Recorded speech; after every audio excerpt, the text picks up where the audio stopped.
아처 에비에이션 2028년 LA 올림픽 독점 계약 2025년 5월 15일 아처 에이비에이션이 2028 LA 올림픽의 공식 에어택시 파트너로 선정되었다는 소식이 발표되었습니다.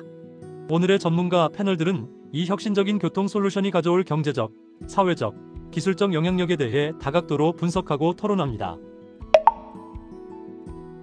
먼저 아처 에이비에이션의 올림픽 에어택시 서비스는 어떤 모습일까요? 먼저 사실관계부터 말씀드리겠습니다. 아처 에이비에이션은 2025년 5월 15일 LA 28 올림픽 및 패럴림픽 대회와 미국 대표팀의 공식 에어택시 파트너로 선정되었습니다. 주목할 점은 이것이 독점적 계약이라는 점입니다. 미드나이트는 올림픽 기간 동안 VIP, 선수, 팬, 주요 관계자를 주요 경기장과 교통허브 사이에서 신속하게 이동시킬 계획입니다.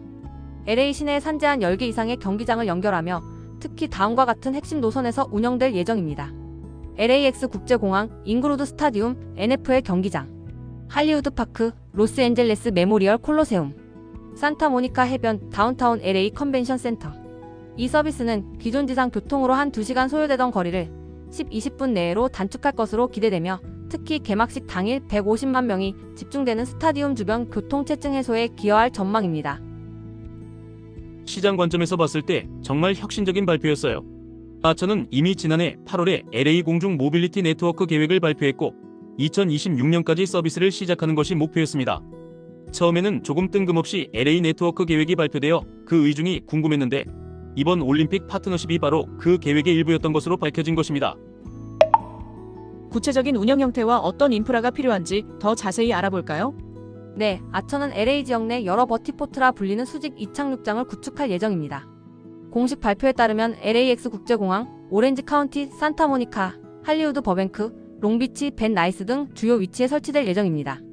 특히 LA 램스와 협력하여 우드랜드 힐스와 소파이 스타디움이 위치한 할리우드 파크에 독점 버티포트를 설치할 계획입니다. 미드나이트 항공기는 총 12개의 엔진과 프로펠러로 구성된 중복 시스템을 갖춰 안전성을 높였습니다. 이를 10분 활용해 미드나이트는 응급 의료 서비스 및 안전관리 시스템으로서의 역할을 동시에 수행합니다. 대형 헬기는 아니라서 전문 의료팀 수송, 테러 위협 시 보안 요원 배치 등 제한적인 역할을 수행할 것이라 예상됩니다. 아처는 이 올림픽을 통해 어떤 경제적 이득을 얻으려고 하는 것일까요? IOC와 독점 계약을 맺는 건 아처 같은 작은 스타트업 기업에게는 막대한 비용 지출을 야기할 텐데요. 그 부분이 사실 이 독점 계약의 매력적인 부분입니다. 아처는 단순한 올림픽 이벤트용 서비스가 아니라 장기적인 도시, 항공 모빌리티 UAM 네트워크를 구축하려는 전략을 갖고 있습니다. 빠르면 2026년부터 서비스를 구축하여 2028년 올림픽에 맞춰 본격적으로 확장하는 것이 목표죠. 즉, 이미 구축해야만 하는 인프라를 올림픽을 이용해서 앞당기려고 하는 움직임으로 보입니다. 이 인프라 구축 경험은 향후 뉴욕, 시카고 등으로 확장될 예정이며 2030년까지 전 세계 50개 도시의 UAM 네트워크를 구축한다는 아처의 장기 계획과 연계됩니다. 대중의 반응도 흥미롭습니다.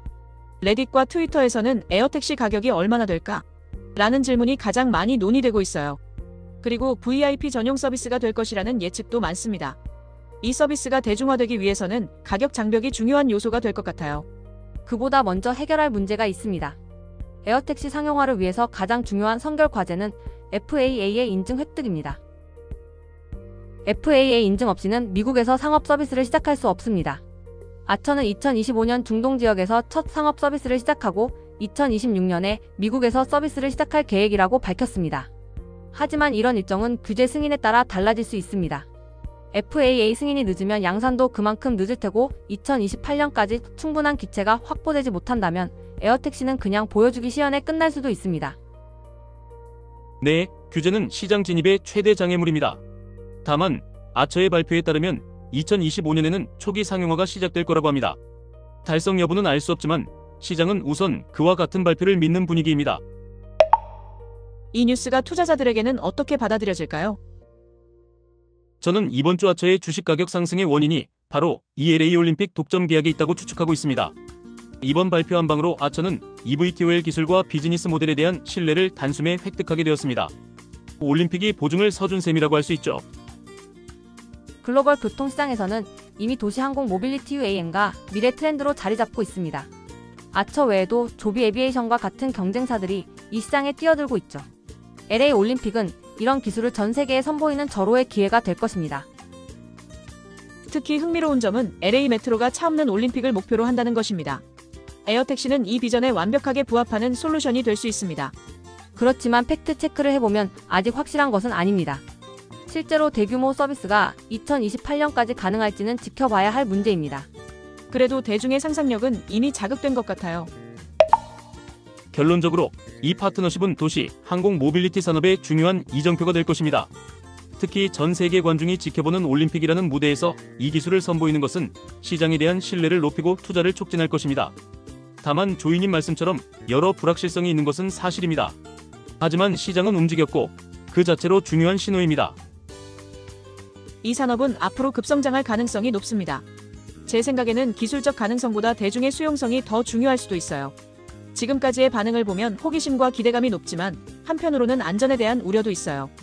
대중의 상상력을 사로잡은 것은 분명하며 올림픽이라는 세계적인 무대는 이 기술의 대중화를 가속화할 수 있는 완벽한 기회가 될 것입니다. 2028 LA 올림픽을 위한 아처 에이비에이션의 에어택시 서비스는 도시, 항공 모빌리티의 새로운 장을 열 잠재력이 있습니다. 기술적 과제와 규제 장벽이 존재하지만 올림픽이라는 세계적인 무대는 이 혁신적인 교통수단을 대중화하는 중요한 기회가 될 것입니다. 실제 구형까지는 FAA 인증 획득과 인프라 구축 등 여러 과제가 남아있으나 도시 교통의 미래를 형성하는 중요한 이정표로서의 의미는 분명합니다. 오늘 토론은 여기까지입니다. 아처 에이비에이션의 2028 LA 올림픽 에어택시 서비스에 대해 다양한 관점에서 분석해보았습니다. 시간 관계상 여기서 마무리하겠습니다. 시청자 여러분들의 관심에 감사드립니다.